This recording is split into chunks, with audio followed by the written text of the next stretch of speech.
જુઓ પ્રશ્ન નંબર પ્રકરણ નંબર 9 સ્વાધ્યાય 9.2 પ્રશ્ન નંબર 13 ધોરણ 7 એક વર્તુળાકાર ફૂલના બાગનો વ્યાસ, આ ફૂલના બાગનો શું છે?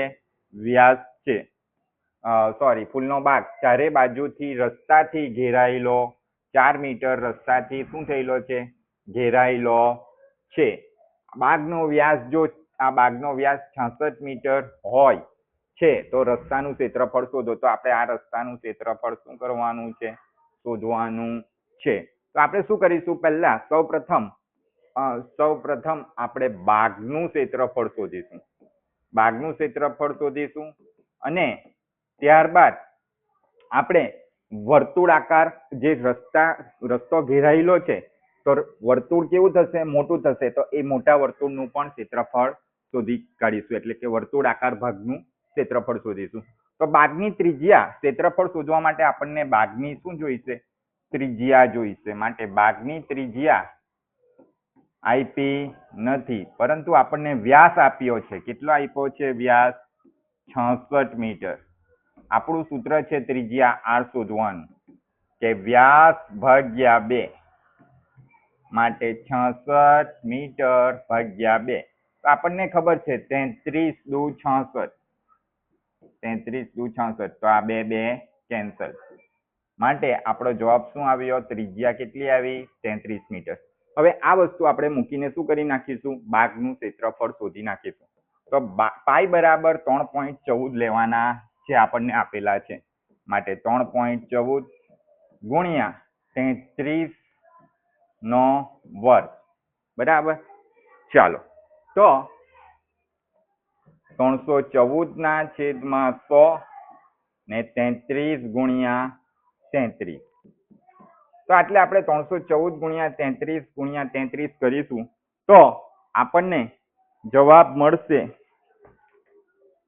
314 ગુણ્યા 33 ગુણ્યા 33 કરીશું તો આપણને જવાબ મળશે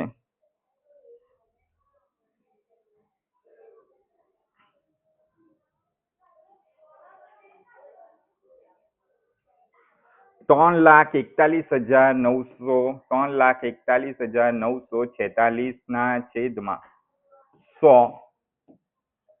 મીટરનો વર્ગ કહેવાશે. 33 મીટરનો વર્ગ આવશે. માટે આપણને બાગનું ક્ષેત્રફળ મળ્યું. બાગનું ક્ષેત્રફળ આપણને મળે છે 3,419.46 મીટરનો 2 ઘાત. આ શું કર્યું? આપણે 3 પદોનો ગુણાકાર કર્યો. 314 ગુણ્યા 46 ગુણ્યા 33 ગુણ્યા 33. હવે એ જ રીતે આપણે શું કરીશું?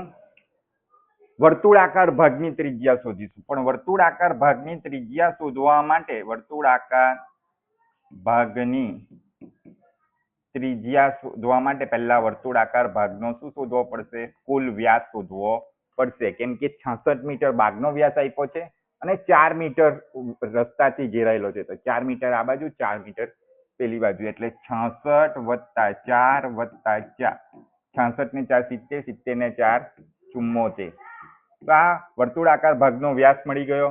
એના ઉપરથી આપણે વર્તુળાકાર ભાગની ત્રિજ્યા શોધીએ.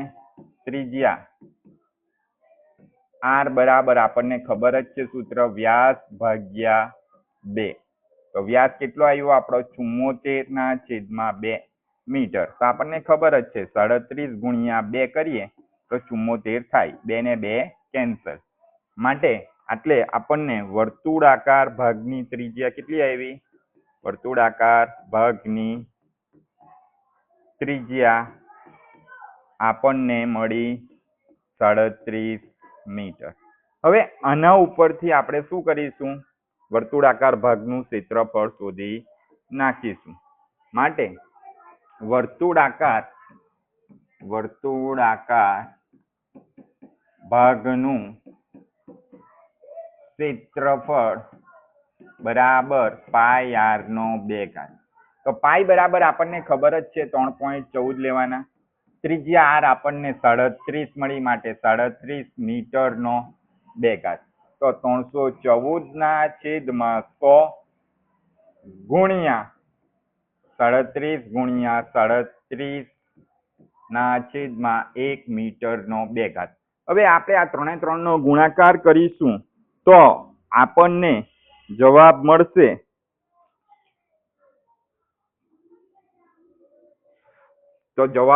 આપણને 4,29,866. તમારે ગુણાકાર કરવાનો છે છેદમાં 100 મીટરનો 2 ઘાત. તો આટલે દશાંશ 100 દૂર કરવા માટે 4,298.66 મીટરનો 2 ઘાત. આ કોનું ક્ષેત્રફળ મળ્યું? વર્તુળાકાર ભાગનું ક્ષેત્રફળ મળ્યું. બરાબર. આપણી પાસે ફૂલના ભાગનું ક્ષેત્રફળ પણ મળી ગયું અને વર્તુળાકાર ભાગનું ક્ષેત્રફળ પણ મળી ગયું. એટલે આપણને હવે રસ્તાનું ક્ષેત્રફળ મળી જશે. માટે લખવાનું રસ્તાનું ક્ષેત્રફળ બરાબર વર્તુળાકાર ભાગનું ક્ષેત્રફળ ઓછા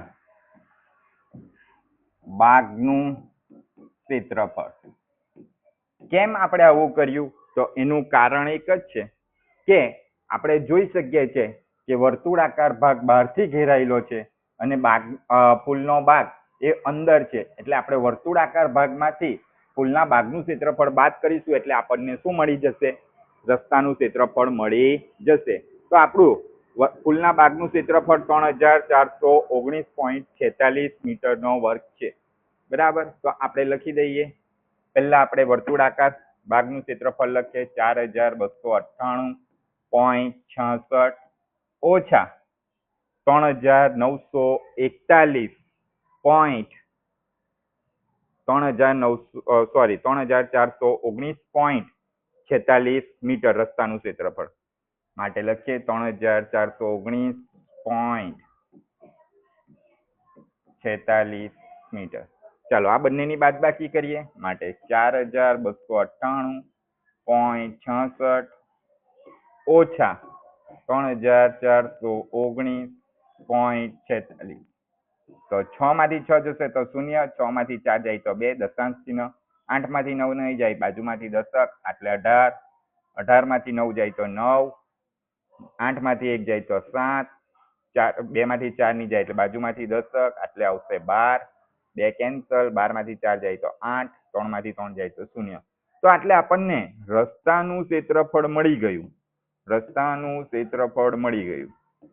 819.20 મીટરનો 2 ઘાત. બરાબર. ચાલો એટલે આપણો દાખલો શું થાય છે?